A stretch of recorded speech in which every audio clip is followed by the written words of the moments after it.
People think being a paparazzo is about chasing clout, flashing cameras, screaming questions from behind velvet ropes. It's not for me at least. I'm not in it for the gossip or the money, though, yeah, both help when you're barely making rent in LA. I'm in it for the moments, the quiet ones no one expects. The ones where the truth slips through the cracks of carefully curated lives. That's how I ended up in the back alley of a rooftop bar in Silver Lake on a random Thursday night, hidden behind a dumpster, trying to steady my camera in the dark. My contact at the bar, an underpaid server named Max, had texted me. He's here, alone, again. He being Eli Cross. You might know the name. If not, you know the face. Eli is a walking contradiction. Indie film darling turned blockbuster lead. Closeness symbol with a reputation for being the most private man in Hollywood. Doesn't do press, barely posts, avoids drama like it's a contagious disease. The only rumors about him? That he's so boring there's nothing to report. Which is why this tip was strange. Eli never went out. Not alone, not here. So I waited, camera ready, ears tuned to every sound over the soft thump of distant music. After 20 minutes of absolutely nothing, I was about to pack up when I heard it. Laughter. Not a lot, just one short burst, too relaxed to be scripted. I raised the lens and froze. Eli was standing by the edge of the rooftop, just past the soft light of the hanging bulbs, half hidden by shadows. His back was to the city. And he wasn't alone. Another man stood with him, tall, wearing a hoodie, head slightly bowed. I couldn't see his face yet. Eli was laughing at something he'd said. Then the guy reached up and touched Eli's jaw like he'd done it 100 times before. And Eli let him. Smiled at him like he knew him. I zoomed in, trying to catch a clear shot of the mystery man's face. Then the man turned, and my stomach dropped. It was me, or it looked like me, not in a narcissistic way. I mean, it wasn't actually me up there, but the guy had my face, my hair, my build, even the stupid freckle just under my eye that I usually edit out of my selfies. For a split second, I thought I'd lost my mind. But that wasn't the part that really shook me. It was what happened next. Eli leaned in and kissed him, and the guy kissed back. It wasn't a peck, and it wasn't staged. It was soft and slow, like muscle memory. Familiar. Intimate. My hand was on the shutter. I could have taken the shot, sold it to every outlet in the country, outed one of the most private stars in the world, and set the internet on fire. But I didn't take it. I just stared. Because the look on Eli's face? I'd never seen anyone look at anyone like that before. And suddenly, this wasn't a story about Eli. It was about me. I didn't move for a while. My camera hung from my neck like a weight, heavy and cold. Eli kissed the guy, my look-alike. And the world didn't spin differently. No gasps from a crowd, no dramatic score rising. It was quiet, tender. Two people sharing a moment under cheap patio lights and a hazy LA sky. I finally blinked, stepped back, and nearly tripped over an empty crate behind me. What the hell was going on? I kept thinking maybe it was a dream, a weird coincidence. Maybe the guy just happened to look like me. That happens, right? Everyone's supposed to have a doppelganger, but this was too close, too deliberate. I pulled back and left without taking a single photo. For the next 2 days, I couldn't stop thinking about it. I even went through old photos of myself, comparing them side by side with blurry stills from the moment I'd accidentally caught in the corner of my camera frame. Same nose, same jawline, even the little scar on my cheekbone I got from falling off a bike when I was 9. It was like staring at a distorted mirror. I tried to shake it off, telling myself I was reading too much into it. But then something even stranger happened. I got a DM. From an account I didn't recognize. No profile photo, no followers. Just a single message. I saw you. My stomach turned. I waited. Watched the little typing bubble come and go before another message popped up. Hotel Elwood, rooftop, tonight, midnight, come alone. I didn't reply, didn't even like the message, but I kept checking the time every hour, heart pounding like I was about to meet a dealer or a hitman. I don't know why I went. Curiosity? Sure. Stupidity? Definitely. Maybe a part of me wanted to know the truth, or maybe I just wanted to be seen the way Eli had looked at him, whoever he was. So I went. No camera, no backup. Just me and a pair of beat-up Converse and a hoodie I hadn't washed in a week. The rooftop was nearly empty, dimly lit with flickering string lights and the soft glow of heat lamps. I didn't see anyone at first, just a bartender cleaning up in the corner and a group of tourists clinking wine glasses at the far end. Then I spotted him. Eli Cross. He was leaning against the railing, alone this time, sipping a dark drink. Not dressed up, just jeans, a plain white tee, and that same relaxed confidence he always had on screen. He looked up like he'd been waiting. And then he smiled, like he knew me, like this was normal. I was starting to think you wouldn't show, he said, calm as ever. I approached cautiously, my throat dry. I wasn't sure I should, but you did.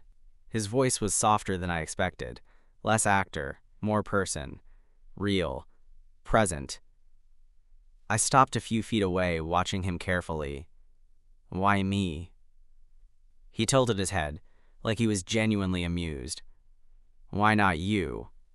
Okay, no, I shook my head. That guy. The one you were with. That wasn't me, obviously, but he looked like me. And not just kinda. Like, exactly. Eli didn't deny it. He didn't look surprised. That's because it was you, he said quietly. I blinked. What? He gestured for me to come closer. Let me explain. Please. I hesitated, then took the final steps toward him. He didn't move, didn't touch me, just kept his eyes locked on mine like he was reading every thought in my head. I've seen you around before, he said. Noticed you at premieres, gallery openings, even once at that trashy diner on Melrose. I frowned. You noticed me? I'm not blind. You've got a camera, but you don't shove it in people's faces like the others. You always hang back, like you're watching, not judging, like you care what people are really like when no one's looking. I didn't know what to say to that. So yeah, he continued. When I saw you behind that dumpster the other night, I wasn't surprised. I knew you'd come. I wanted you to. My stomach flipped. But the guy, he's a friend, Eli said. An actor. We were rehearsing. I blinked again, more confused than before. Rehearsing what, exactly? A scene, a test. He looked away, exhaled slowly. I've been working on something. A project. Secret for now. Something personal. Something honest. His eyes flicked back to mine. It's a love story. Between two men. And I needed to know if I could do it. If I could be that on camera. Real.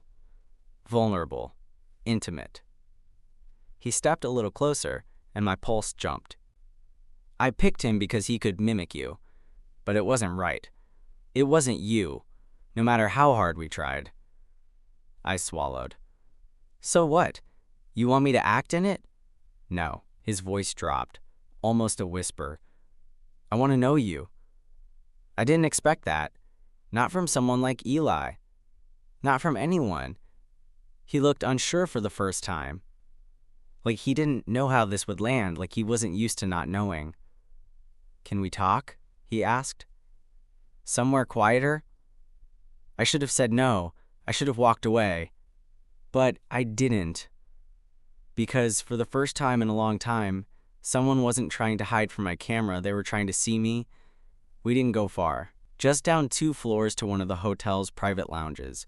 One of those spaces that smell like cedar and cost more to rent for a night than my rent for the month. Eli flashed a key card at the door like it was no big deal, then let me in first. Inside, it was dim and quiet.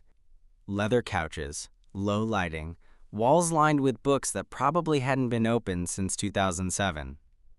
A bottle of scotch already sat on the bar, 2 glasses waiting beside it like they'd been expecting us. Eli gestured for me to sit, then poured us each a drink. His movements were slow, precise. It struck me how different he was from the image in my head.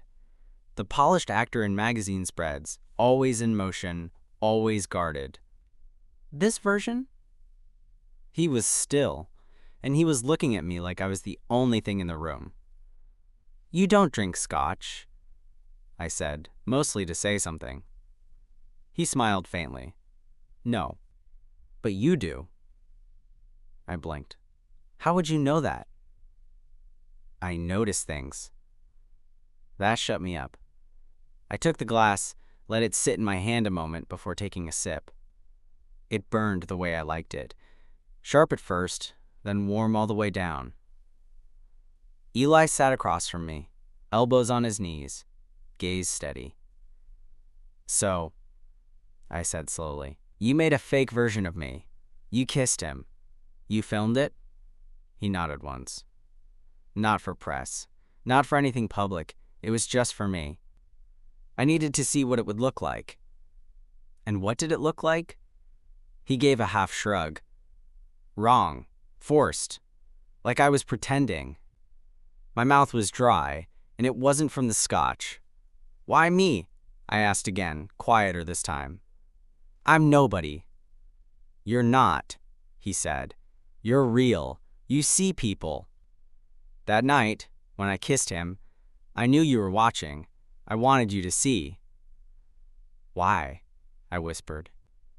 He looked away for the first time, swallowing like the words were harder than he'd planned for. "Because I haven't kissed anyone like that in a long time, and I wanted to know if I could still feel something. And when I saw you there, I realized it wasn't him I wanted to kiss." The silence that followed wasn't awkward. It was full, like the space between us had shifted, gone from observation to experience. From him being a subject in my lens, to him being something else entirely. I leaned back, running my hand over my jaw, trying to make sense of it all. "This is crazy," I muttered. "Yeah," he said, watching me carefully. "It is." He paused, then added, "But it doesn't feel fake." "No," I admitted, "it really doesn't." I stared at him. Eli Cross, America's crush, the most closed-off man in Hollywood, and he was sitting here with me, not giving a performance, not hiding behind some script, just being honest. "You said you wanted to know me," I said slowly. "Why?" He didn't flinch. "Because you scare the hell out of me," I blinked. "That's not exactly flattering." "It is," he said, "because I've built a life on staying in control, on curating who I am. I've dated models and actresses and said all the right things. But I've never looked at someone the way I looked at you the other night. And that," he shook his head almost like he was annoyed with himself, "that's not supposed to happen." I didn't know what to say, so I didn't say anything. He let out a slow breath. "I'm not asking for anything. I just wanted to talk, to explain." We sat there in silence, sipping our drinks, the air between us charged but strangely calm. I kept thinking I'd wake up, that this was some stress dream brought on by too many long nights and not enough food. But Eli was still there, still looking at me like I mattered. Finally, he set his glass down. "You don't have to decide anything now. I just wanted you to know." "And if I don't want anything?" I asked. "Then I'll respect that," he said, standing slowly. "But if you ever change your mind..." He pulled something from his wallet, an old-school business card, and slid it across the table. "Text me. Don't call. I keep that number private." I stared at the card, then at him. "You're really not who I thought you'd be." "Good," he said, giving me a tired smile. "I'm tired of being who everyone thinks I am." He walked to the door, hand on the knob, and paused. "You want to know the truth?" he asked, not turning around. "Yeah. I was hoping you'd follow me that night," he said, "because if you did, it meant you felt it too." Then he left, and I was alone in the quiet, with nothing but a glass of half-finished scotch and a card burning a hole in my pocket. I didn't text him that night. Or the next. I kept the card tucked inside my wallet, buried between a faded debit card and an old receipt from a taco truck I liked to pretend was sentimental. But it was there. Always. I stared at it too much. Every time I paid for coffee, every time I reached for a tip in my back pocket, It was like that card whispered, "You felt something too." I tried to throw myself into work. I covered a fashion launch downtown.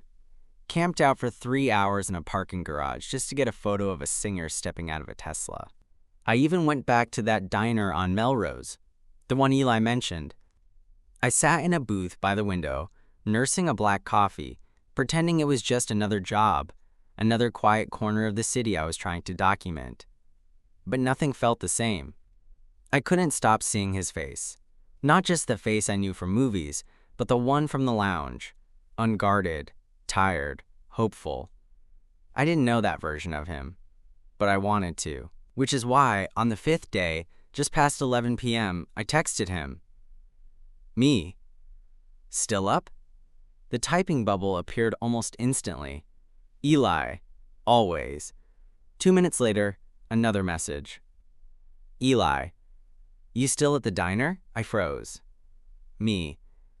How did you?" "Eli. You sat in the booth on the left. You do that when you're unsure about something. Same spot you sat in when I first noticed you. You fidget with the sugar packets." I stared at the phone, heart thudding. It wasn't creepy. It was intentional, intimate. "Eli, want company?" I didn't even hesitate. "Me. Yeah. Come." He showed up 20 minutes later. No hat, no hoodie. Just Eli, in a soft navy sweatshirt and jeans that looked lived in. He slid into the booth across from me without a word. The waitress did a double take, but didn't say anything. He just looked at me, and I looked right back. "You've been watching me longer than I thought," I said. Eli nodded. "Not just watching, noticing." He reached for a sugar packet, tore it open, poured it into the coffee he didn't even order, like he'd done it 100 times. "You could have just said something," I said. He shrugged. "You were always behind the camera. Hard to talk to someone who disappears every time you try to look at them." "I'm not good at being seen." "That's the only thing I'm good at," he said, smiling slightly. We talked. For hours. About nothing at first. Music, dumb celebrity run-ins. The time he accidentally insulted Rihanna and still hasn't forgiven himself. Then it got deeper. He told me about being cast in his first movie at 19. About the PR team that told him to tone down his mannerisms, dress more masculine, date the right kind of girls. "They told me I'd lose everything if I didn't play the game," he said. "So I did." He looked at me across the table, his eyes softer now. "And then I saw you. Quiet, watching, not chasing, just seeing. And I thought, God, what would it be like to stop pretending around someone like that?" I didn't know what to say to that, so I didn't say anything. I just reached across the table and covered his hand with mine. His breath caught. Just slightly. But he didn't pull away. We stayed like that for a while, fingers resting together between coffee cups and crumbs. He walked me to my car afterward. Neither of us said goodbye. He just leaned in, and for a second, I thought he was going to kiss me. But he didn't. He just touched my cheek, let his fingers rest there, light and careful, like he was still waiting for permission. "I don't want to be a secret," he said. "You wouldn't be," I said. "Not to me." Then I got in my car and drove away. And every second of the ride home, my face was still warm where his hand had been.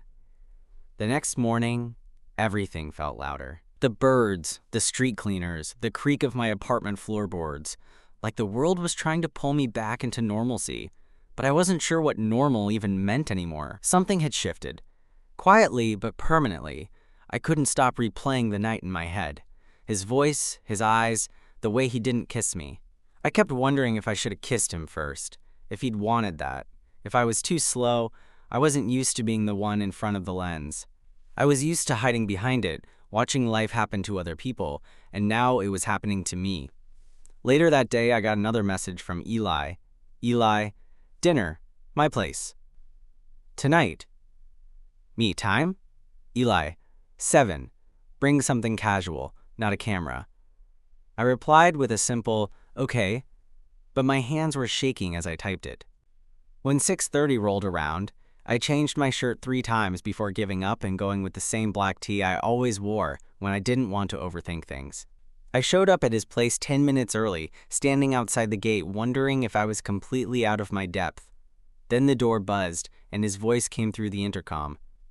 "Door's open. Come in." His house wasn't what I expected. I figured it'd be all glass and minimalism, maybe a soulless luxury rental like most celebs have. Instead, it was quiet. Cozy even. Books everywhere. Plants that looked like they were actually cared for. The air smelled like something roasting. Garlic maybe, and lemon. Eli appeared from the kitchen, wearing sweats and a faded band tee that looked like it had been washed 1,000 times. Barefoot, holding a wooden spoon, and somehow still the most beautiful man I'd ever seen. "You cook?" I asked, stepping in and closing the door behind me. He grinned. Shocking, right? The man behind 1,000 Postmates orders can also do pasta. Color me impressed. "Color you hungry," he said, "because I made too much." He led me to the kitchen where he'd set up a low-lit table. Plates already out, candles burning low in mismatched holders, like he hadn't planned it to be romantic, but couldn't help himself. We ate, and it was weirdly easy. Conversation flowed like it had at the diner, only now we were alone, with no time limits, no check to be paid. He told me stories from his early career, some funny, some infuriating. I told him about my worst paparazzi fails, including the time I fell out of a tree trying to snap a shot of a DJ nobody remembers anymore. Halfway through the meal, I caught him watching me. Not with that performative celebrity grin, but like he was memorizing me. Like this was the moment he wanted to keep, not anything he'd done on a red carpet.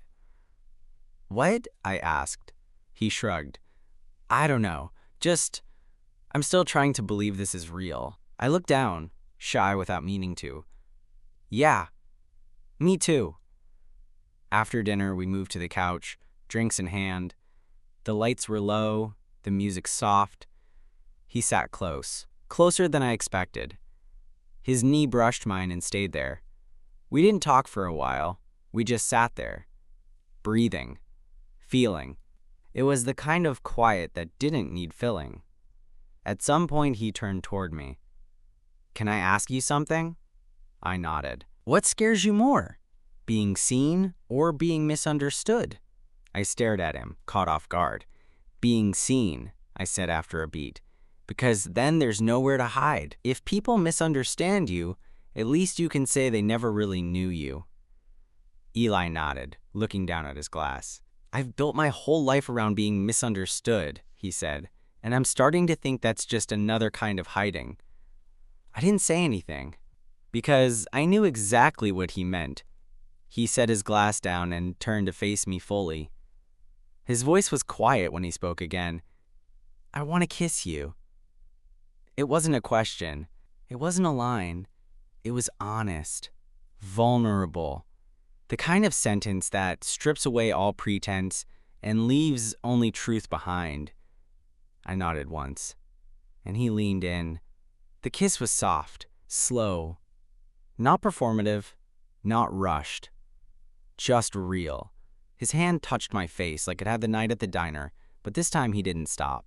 He kissed me like he wasn't a celebrity, and I wasn't a guy who usually watched the world through a lens. He kissed me like we were both just people. When we finally pulled apart, he kept his forehead against mine. I could feel his breath, steady, sure. And in that moment, I stopped waiting for the other shoe to drop, because for once, it felt like I was exactly where I was supposed to be. We didn't sleep together that night. I don't say that to be coy or to make it sound more pure than it was. It's just the truth. We could have. The energy was there, buzzing just beneath the surface. But instead, we curled up on the couch, legs tangled, heads resting against each other, in a kind of quiet that I'd never really shared with anyone. Eli didn't try to be anything that night. He didn't flirt or impress or perform. He was just present. At one point, he fell asleep on my shoulder, and I let him stay there. I don't remember falling asleep myself, but I must have. Because when I opened my eyes the next morning, the sun was bleeding through the tall windows, and he was still there. Still close.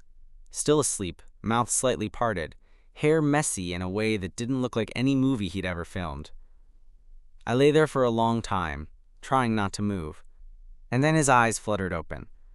He blinked, confused for a second, and then he smiled. A soft, sleepy smile like he was surprised and relieved that I was still there. "Morning," he mumbled, voice rough with sleep. "Hey." We stayed that way for a few more minutes, pretending the day hadn't started, pretending there wasn't a world outside, waiting to complicate everything. But of course, the world didn't wait. It never does. Later that morning, while we were drinking coffee in the kitchen, Eli's phone buzzed. He glanced at it, then back at me. His expression changed subtly. Not panic. Not guilt. Just tension. "What's up?" I asked. He turned the screen toward me. It was a gossip headline. "Eli Cross seen leaving gay bar with mystery man. Is this the real reason he's been keeping his love life private?" There were no pictures, just speculation. Someone had seen him at the bar we met at. Someone had guessed. And even though nothing actually happened there, it didn't matter. The headline was already doing damage. Eli exhaled and set the phone face down on the counter. "You okay?" I asked, watching him closely. He nodded slowly, like he was still deciding. "I knew this would happen eventually," he said. "I just didn't think it would be now." He wasn't angry. He wasn't freaking out. But I could see it. The familiar armor starting to slide back into place. The instinct to control the narrative, to get ahead of it, to hide. "You can shut it down," I said quietly.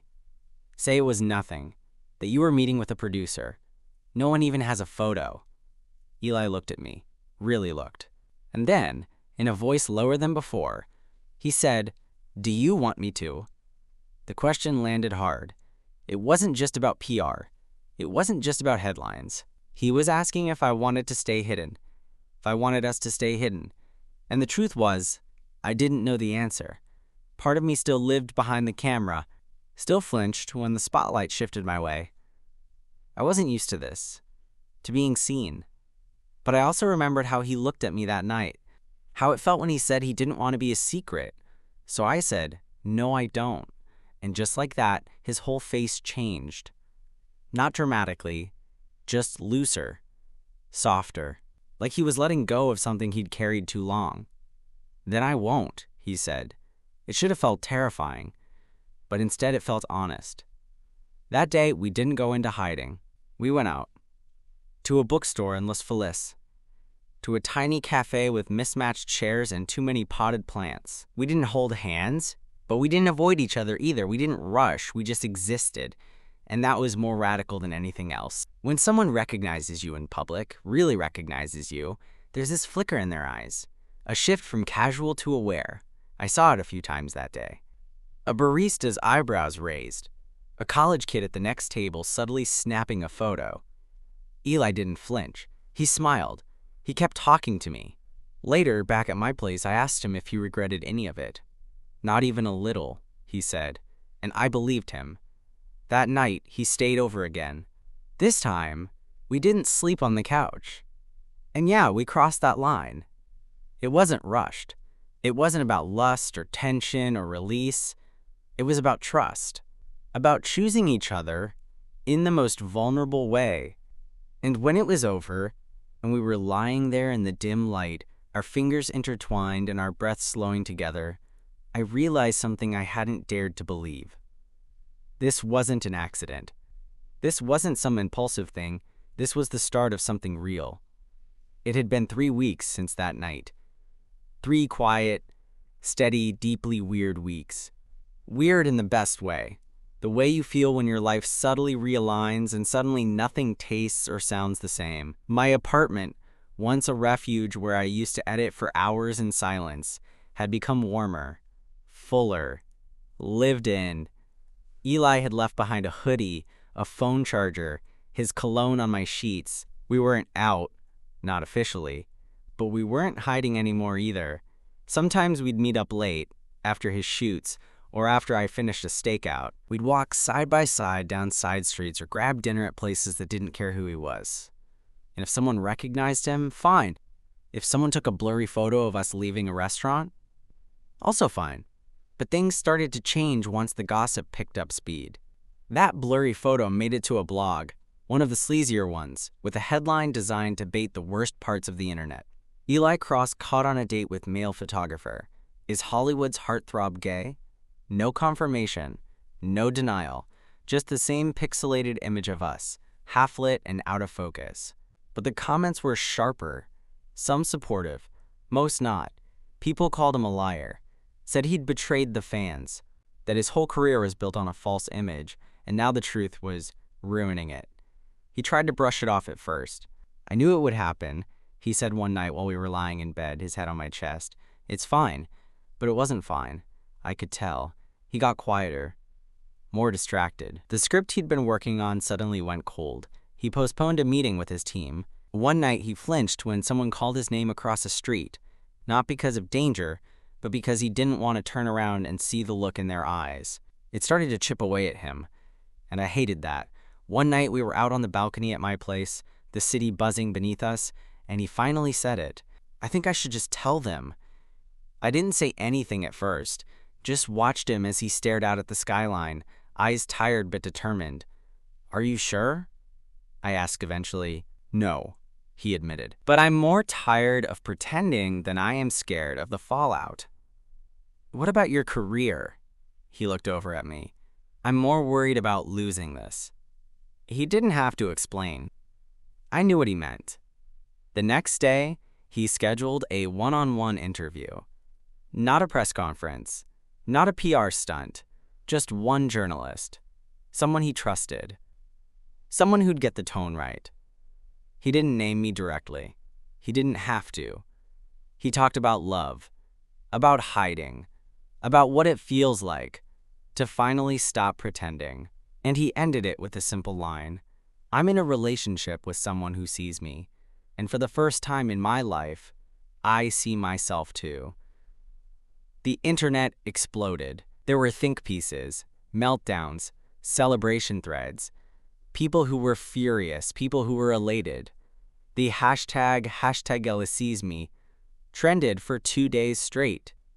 I stayed off social media. So did he. Instead, we stayed in, watched dumb movies, ate cheap takeout, and tried to act like the world wasn't spinning around us at 1,000 miles an hour. But things didn't quiet down. A few days later, I got a call from someone I hadn't heard from in years, my editor. She offered me a job, a real one, not just freelance gigs or occasional buyouts, a staff role. Travel, credentials, the works. It's time, she said. People know your name now. You're not just some guy with a camera anymore. I should have been excited, but something about it made my chest tighten. I told Eli about it later that night, expecting him to panic, but instead he looked at me like he was proud. You deserve that, he said. You've earned it. I don't want it if it pulls me away from this, I said honestly. Eli reached for my hand. Then don't let it. That night, we lay in bed, bodies pressed together, and I realized that for the first time in my life, I wasn't chasing the moment. I was the moment. We both were. The paparazzo and the celebrity. The watcher and the watched. Two people who were finally tired of hiding.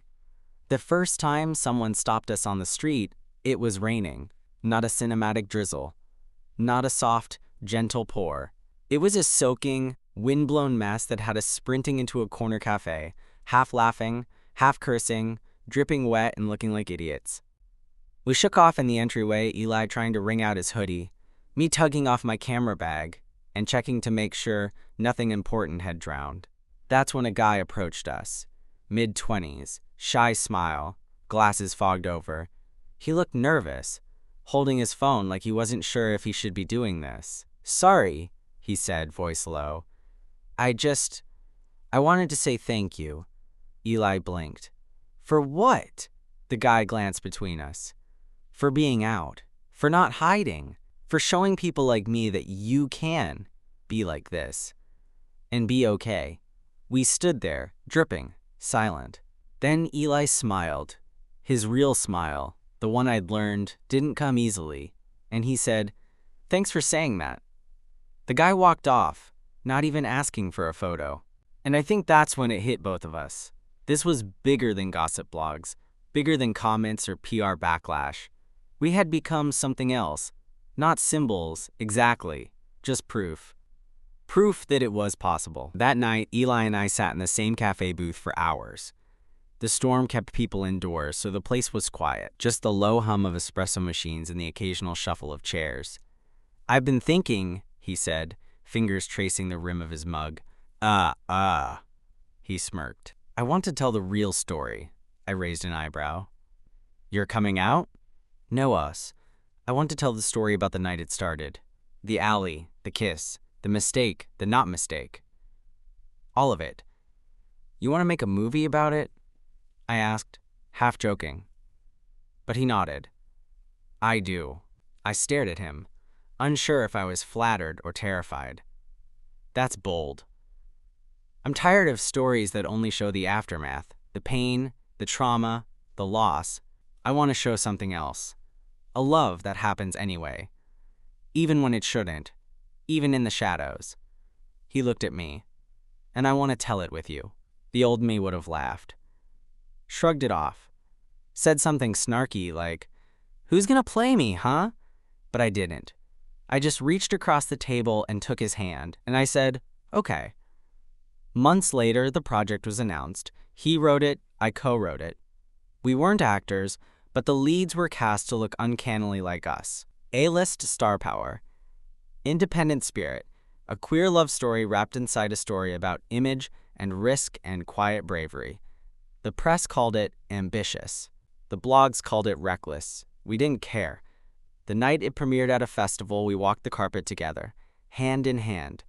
Some photographers yelled questions. Others just stared.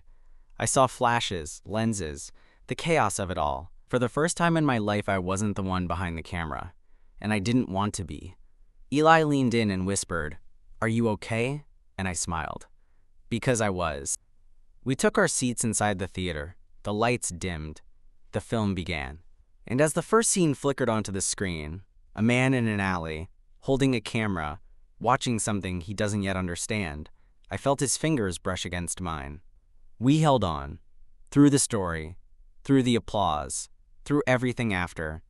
Because sometimes, life writes a better script than any studio ever could. And sometimes, the man behind the lens finds himself in the very story he was trying to capture all along.